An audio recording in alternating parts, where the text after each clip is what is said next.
দর্শক স্বাগত জানাই আমার কথা শুনবার জন্য।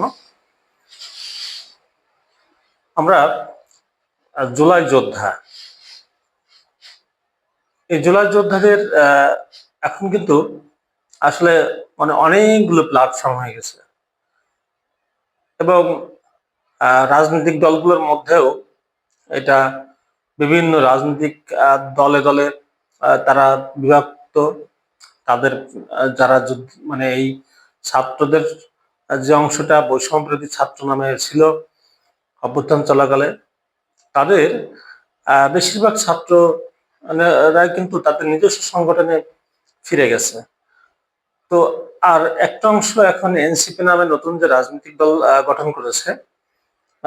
এছাড়াও আরো কয়েকটা প্ল্যাটফর্ম তারা আছে, তাদের ওই যে ইনকলাব মঞ্চ, তারপরে আপনার আর একটা হলো এরকম বেশ কয়েকটা যে ভাগের ভাগ আছে। বস্তুত এই যে জুলাই অভ্যুত্থান ছাত্র দলের ছেলেরা যারা ছাত্র দলে চলে গেছে, শিবিরের তাদের দলের জামাত ইসলামের তাদের নিজস্ব রাজনীতিতে তারা এখন চলে গেছে। তো এরকম আরো সব যারা যারা তাদের নিজস্ব জায়গায় তারা ফিরে গেছে। তো আমি যেটা যেটা আমার মানে বক্তব্য, যে বিশেষ করে এনসিপি যে দলটা হয়েছে, এদের এই মুহূর্তে যারা নেতৃত্বে আছে তাদের বেশিরভাগই জুলাই আন্দোলনের সমরের যোদ্ধা। আর হ্যাঁ, দুই চারজন বা এখন নতুন করে তারা যোগদান করছে অনেকে, তারা অনেকেই এমনকি কোথাও কোথাও পাওয়া গেছে ছাত্রলীগ থেকেও দু একজন তারা তাদের মধ্যে জয়েন করেছে, এমনও পাওয়া গেছে, বা কোনটায় অংশ নেয়নি এমন ব্যক্তিও তাদের মধ্যে রয়েছে। বা এইটা বিষয়টা হলো মূল কথা যেটা, সেটা হলো যে জুলাই যোদ্ধা যারা বা জুলাই আন্দোলনে অংশগ্রহণকারী যারা, এদের কাউকে কোনোভাবেই মানে চূড়ান্তভাবে ইন্টেনশনালি বা কোনোভাবেই এদেরকে হেনস্থা করা, অপদস্থ করা, এটা কিন্তু কোনো অবস্থায় সঠিক হবে না। আমাদেরকে একটা জিনিস মনে রাখতে হবে যে ৭১ সালে মুক্তিযুদ্ধে যে যারা অংশ নিয়েছেন মুক্তিযোদ্ধা, তারা কিন্তু পরবর্তী সময়ে এসে তারাও ঠিক এরকম ভাবে বিভক্ত হয়েছেন। মুক্তিযোদ্ধারাই ওই বাকশালের বিরোধিতা করেছেন, মুক্তিযোদ্ধারাই শেখ মুজিবের সরকারের সমালোচনা করেছেন। এই মুক্তিযোদ্ধাদের থেকেই মানে বাংলাদেশ জাতীয়তাবাদী দল গঠিত হয়েছে। এই মুক্তিযোদ্ধারাই অনেকেই জাতীয় পার্টিতে অংশ নিয়েছেন, অনেকেই নিজস্ব দল করেছেন। বিভিন্নভাবে কিন্তু মুক্তিযুদ্ধ পরবর্তী সময়ে এই মুক্তিযোদ্ধারা ভিন্ন ভিন্ন প্ল্যাটফর্মে তাদের রাজনীতিতে করেছেন। এমনকি দু একটা উদাহরণ পাওয়া যায় যে সেটা খুবই সংখ্যায় কম হলেও দু একজন জামাত ইসলামের সঙ্গেও যুক্ত হতে পারেন। তো যাই হোক, সে যেখানেই যাক না কেন, তার পরিচয়টা থাকবে মুক্তিযোদ্ধা। তো এই জায়গা থেকে সেই সেই যে মুক্তিযোদ্ধা হিসাবে তার যে প্রাপ্য সম্মানটুকু, এটা দেওয়া উচিত। যদি কোনো ব্যক্তি মুক্তিযুদ্ধের পরে এসে যদি কোনো মুক্তিযোদ্ধা কোনো দেশবিরোধী কাজ করে, অন্যায় করে, বা কোনো আপনার লুটপাট করে, হ্যাঁ হতে পারে, তাকে দেশের যে প্রচলিত আইন আছে সেই আইনের মাধ্যমে সম্মানজনকভাবেই কিন্তু তাকে বিচারের আওতায় আনা সম্ভব, বা তার উপযুক্ত ভাবে তার যদি কোনো অন্যায় থাকে তার শাস্তি বিধান করা সম্ভব। কিন্তু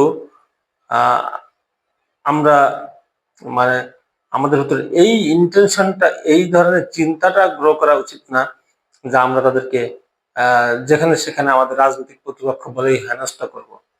তো ঠিক একই রকম ভাবে আমার কথা হলো, যারা জুলাই যুদ্ধে অংশগ্রহণকারী, তারা আমাদের রাজনৈতিক ভাবে যে যারই যতই প্রতিপক্ষ হোক না কেন, তাদেরকে ওই জায়গাটাই যে তারা জুলাই যোদ্ধা, হ্যাঁ, এই পরিচয়টাকে বড় করে রেখে তাদের প্রতি সেই সমীহটুকু, ব্যক্তি নয়, কোনো ব্যক্তির প্রতি মানে নয়, তার ওই একটা পরিচয় যে জুলাই যোদ্ধা, ওই পরিচয়টার প্রতি একটা সম্মান রেখে আমাদের সবসময় সবকিছু করা উচিত। সেই কারণে আমাদের এই যে বিশেষ করে এখন যারা আমাদের ছাত্র নেতৃত্ব, এরা আজকের এই যে ফ্যাসিবাদী শাসন ব্যবস্থা, এই শাসন ব্যবস্থা পরিবর্তনে বিশেষ করে এই যে ছাত্র ভাইদের বিশেষ বিভিন্ন মানে সাধারণ আপামর ছাত্র, কোনো নির্দিষ্ট গোষ্ঠীর ছাত্র না, আপামর ছাত্ররা যেভাবে নেমেছিল এটা চিন্তা করা যায় না। এই ছাত্ররা কি কোনো মানে কোনো লাভের তাদের কি আসার জন্য তারা নেমেছিল? তারা তো নেমেছিল শুধু তাদের দেশটাকে একটা ফ্যাসিবাদ মুক্ত করতে। তাদের যে ন্যায্য দাবি ছিল সেই ন্যায্য দাবি যখন সরকার মানেনি তখন তারা দেশটাকেই মুক্ত করার জন্য প্রতিজ্ঞাবদ্ধ হয়। তো সেই ছাত্রদের মধ্যে কিন্তু সে সময় আপামর অনেক ছাত্র সব দল মত থেকে প্রতিষ্ঠান ধরে ধরে তারা নেমেছিল। তো সেই কারণে আমি বলবো যে আমাদের তাদের প্রতি সেই যুদ্ধগুলো আমি যখন ভিডিওগুলো দেখি ঢাকায় বা বিভিন্ন শহরে, যে জুলাইয়ের আমাদের যে 26 ছাত্র জনতা তারা যে যুদ্ধের সম্মুখীন হয়েছিল, যে যুদ্ধ তারা করেছিল রাস্তায়, এইটা কিন্তু মানে চিন্তা করা যায় না। আপনারা শুধু আমার একটা আহ্বান থাকবে, আপনাদের যার যখন সুযোগ হয় এই ভিডিওগুলো একটু সার্চ দিয়ে দিয়ে দেখবেন যে এই ভিডিওগুলো কত মানে বিপজ্জনক এবং কতটা মানে ভয়ঙ্কর যুদ্ধ ছিল। আপনি নিশ্চিত আপনার জীবন চলে যাবে। ঠিক এমন যুদ্ধের সামনে আমাদের ছাত্ররা দাঁড়িয়েছিল। হ্যাঁ, কারণ মুহুর মুহুর গুলি চলছে, আর্মি, র্যাব, বিজিবি তাদের কাছ থেকে মুহুর মুহুর গুলি আসছে, ছাত্ররা সেখানেও দাঁড়িয়ে আছে। আমি একটা ভিডিও যে ছাত্ররা সেখানে মানে ব্যারিকেড করেছিল, সেখানে বিভিন্ন ইয়ে দিয়ে এই ব্যারিকেড করে করেও তারা করেছিল। তো সেই ক্ষেত্রে আমার কথা হলো যে এই যে এদেরকে আমাদের ভুলে যাওয়া মানে উচিত না। হুম, তাদের ভুল ভ্রান্তি হতে পারে।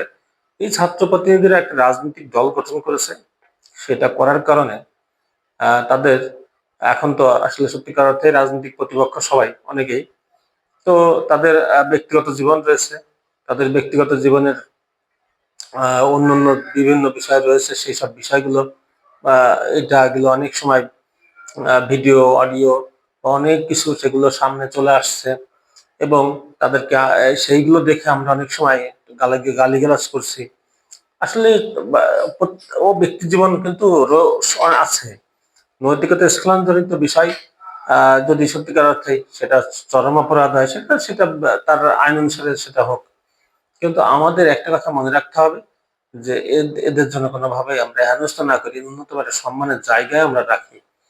তারা রাজনৈতিক দল করেছে, রাজনৈতিক সিদ্ধান্ত ভুল নিতে পারে, রাজনৈতিক সিদ্ধান্ত যখন ভুল নেবে আমরা তখন তো তার বিরুদ্ধে কথা বলছি। যে ভুল সিদ্ধান্ত নিতে যাচ্ছে সেই ভুল সিদ্ধান্তের ভিতরে জনগণ কথা বলছে, আমরা কথা বলছি, সকলেই কিন্তু কথা বলবো। তাদেরকে ওই ভুল কাজটি আমরা করতে দিব না। অর্থাৎ আমাদের দেশকে তারা তাদের কোনো মব সৃষ্টি বলেন অন্য ধরনের কোনো কর্মকাণ্ডের মাধ্যমে দেশকে ভুল পথে নিয়ে চলে যাবে না, আমরা কিন্তু সেটা হতে দিব না। আমরা তখন কথা বলবো যারা এই জিনিসটা সঠিকভাবে বুঝতে পারবে এবং দেশের জনগণ নিঃসন্দেহে সঠিকটা বুঝবে এবং তারা সঠিক পথে পরিচালিত করবে। কিন্তু তাদেরকে ব্যক্তিগতভাবে ইন্টেনশনালি আমাদের উচিত হবে না যে তাদেরকে অপদস্থ করা। আমরা আমাদের জুলাই যোদ্ধাদের প্রতি সবসময় সহানুভূতিশীল থাকব এবং তাদের ভুল ত্রুটিগুলো আমরা শুধরে দেব। আমরা দেশকে সঠিক পথে পরিচালিত করব। সামনে যে আমাদের রাষ্ট্র ব্যবস্থা আসবে সেই ব্যবস্থাটাকে যাতে সঠিক পথে যায় সেই পথে আমরা নিঃসন্দেহে আমরা থাকবো। কিন্তু আমাদের জুলাইয়ের আহ সম্মুখ সারির যোদ্ধা যে ছাত্র ভাইরা তারা বয়সে ছোট, তারা তো আমাদের সামনে ঢাল হয়েছিল। এইটা আমরা ভুলে যাওয়া কোনোভাবেই আমাদের উচিত হবে না যে আমাদের সামনে এই ছাত্ররাই ঢাল হয়ে গেছিল। হ্যাঁ, আমরা রাজনৈতিক দল সকলেই আমরা অংশ নিয়েছি, রাজনৈতিক দল হিসেবে লড়াই করেছে, আমাদের যতটুকু যা যা করণীয় করেছি। এর কৃতিত্ব কে কেমন ভাবে দিল, কোন ভাবে না দিল সেটা ভিন্ন কথা, কিন্তু আমাদের সামনে কিন্তু এই ছাত্ররা ঢাল হয়ে দাঁড়িয়েছিল, এতে কোনো সন্দেহ নাই। এবং ওরাই সামনে থেকে যুদ্ধ করেছে, আমরা তাদের পাশে দাঁড়িয়েছি, আমরা তাদেরকে সহায়তা করেছি। যখনই তারা মার খেয়েছে আমরা তাদেরকে তাদের জায়গায় আমরা ফিল আপ করেছি এটা। বাট তাদেরকে আমাদের কোনোভাবেই আমি যে কথাটা মূল মেসেজ সেটা হলো জুলাই যোদ্ধাদের প্রতি আমাদের তাদের ভুল ত্রুটি বিবেচনায় নিয়েও আমরা তাদের প্রতি ন্যূনতম একটা সম্মান জনকভাবে তাদের সঙ্গে কথা বলবো, তাদের প্রতি আচরণ করবো। এটা না হলে এটা ইনজাস্টিস হবে বলে আমি বিশ্বাস করি। তো সবাইকে ধন্যবাদ জানিয়ে আমার কথা শুনবার জন্য সকলকে আবারও ধন্যবাদ জানাচ্ছি। আমার পেজটিতে ফলো দিয়ে এবং লাইক শেয়ারের মাধ্যমে সকলে আমার পাশে থাকবেন। আল্লাহ হাফেজ।